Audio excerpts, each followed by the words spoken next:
In front of me is Samsung Galaxy S24 and today I would like to show you how you can locate all typing options.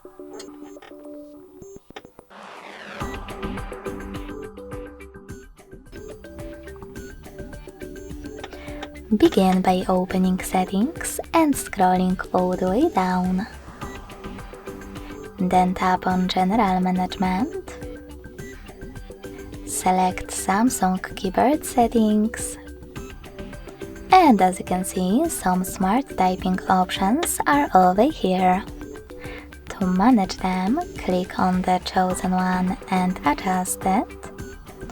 Or click on all of those switchers next to the chosen ones. When you finished with all of those, scroll down just a bit, click on More Typing Options, and operate all of them the same way.